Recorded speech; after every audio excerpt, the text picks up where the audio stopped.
Bimisanga pena bimiso. Sekisanga pena sekiso. Galère n'angé comme galère, nous toi congolais. Malgré galère, jamais tout d'ailleurs. Hey, hey, hey, hey, ici Yvan Youssouf en direct de Face à la Cam pour le compte de Strong de Kin Move.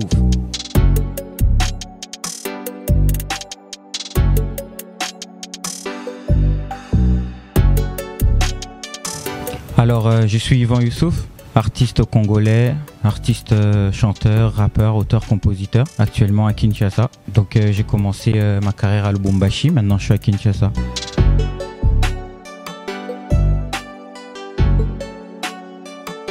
Je commence la musique en 2015 après mon bac. Je sors un single qui parlait d'albinisme à l'époque. Donc on a boosté ça à notre niveau. On a fait la petite promo sur WhatsApp à l'époque et ça s'est plutôt bien passé. Donc après on va créer un groupe Kid du Ghetto qui va réunir 6 personnes, 6 jeunes garçons. On était plus des rappeurs, plus dans le freestyle et tout. Bah, on va aussi également faire des morceaux, on va booster à notre niveau et après Kid du Ghetto va devenir LYZ parce que les 3 autres vont partir, on va rester 3, c'est-à-dire Liobi, Youssouf et Z quoi. Alors c'est là maintenant après LYZ, c'est devenu Yvan Youssouf quoi, je suis en carrière solo maintenant.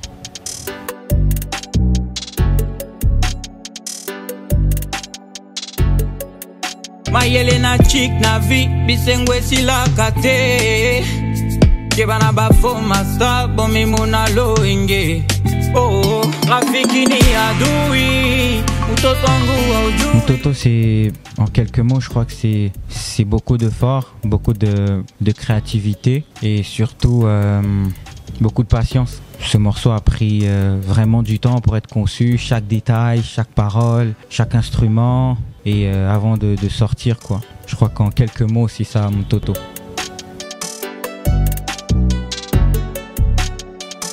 Mtoto parle d'un père âgé, hein, mourant, qui demande à son fils qui déjà ne se concentrait pas trop à la vie quoi. Il était vraiment à fond dans les délires, alors il a dit à son fils écoute, je veux que tu te concentres à la vie, notamment en allant à l'école, en faisant des études parce que je paye déjà tes études. Donc voilà, concentre-toi à la vie parce que voilà, c'est le discours du père africain qui dit à son enfant, voilà, tu grandis maintenant, il faut que tu prennes soin de ta famille, tu as des sœurs, tu as des petits frères, tu as ta mère, moi je vais bientôt mourir, il faut que tu prennes la relève quoi. En gros c'est ça en fait Mtoto.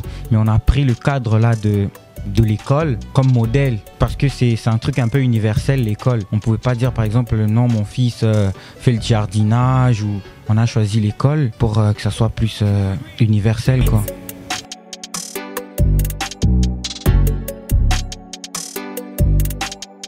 Ah je les aime tous hein, je suis désolé.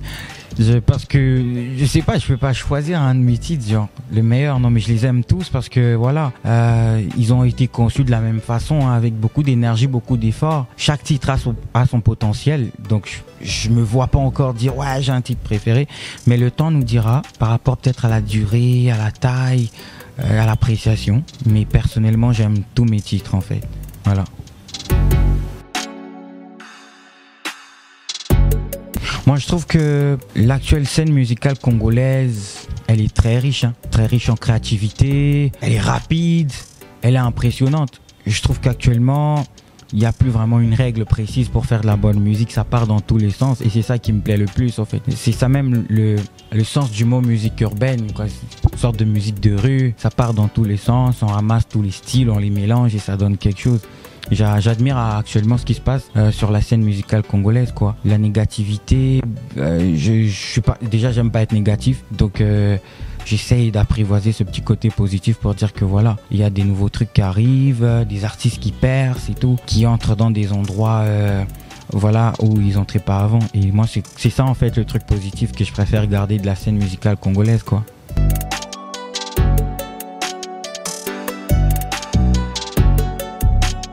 Mboka a été conçu à Lubumbashi sur le projet DJ 115, mon gars très sûr. Et J-Beat qui étaient ensemble, on a travaillé sur le projet. Donc c'est parti comme ça sur de l'impro en tout cas. J'arrive au studio, 115 m'envoie un beat comme ça, un beat d'ailleurs qui est même pas fini, il n'y avait pas de battement, il y avait rien, c'était juste une mélodie. Puis il m'a dit je veux que tu racontes un truc, je sais pas, mais ce beat me plaît. Mais il n'y avait rien, c'était encore vide. Alors il m'a dit est-ce que tu peux venir demain au studio avec un son?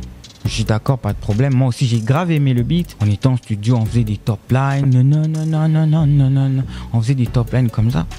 Puis j'ai gardé certaines top lines des mélodies.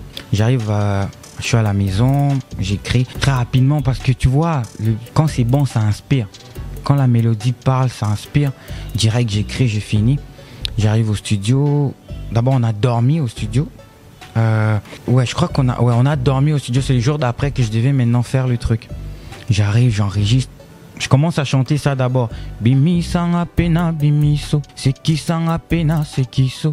Galère nangue koma, galère no toi va congolais. Les gars, ils étaient là, ah ouais, frère, c'est ça qu'il fallait faire. Direct, on a enregistré, bam, c'était là, tout le monde était fou au studio. Et mon producteur, Loïs, est arrivé vers, je crois, 21h ou minuit, je sais plus. Il écoute le morceau, il dit non. J'ai même l'idée du clip. Allez, on commençait déjà à faire le script du clip sur le champ. Et direct, on s'est dit, vas-y, on prend l'avion, on va à Kin, on tourne. Et voilà, c'est comme ça que Mboka est sorti. C'était très rapide, voilà. Un peu comme tous nos sons, quoi, genre. Quand on enregistre, la vibe, elle est bonne. On la travaille. Ça nous a encore pris un peu du temps pour organiser tout, genre l'audio, que ça soit propre. Fallait ajouter la guitare, tu vois, la reprise de Mario. Ouais, fallait qu'on ajoute et tout. Voilà quoi, c'était un peu ça la petite histoire.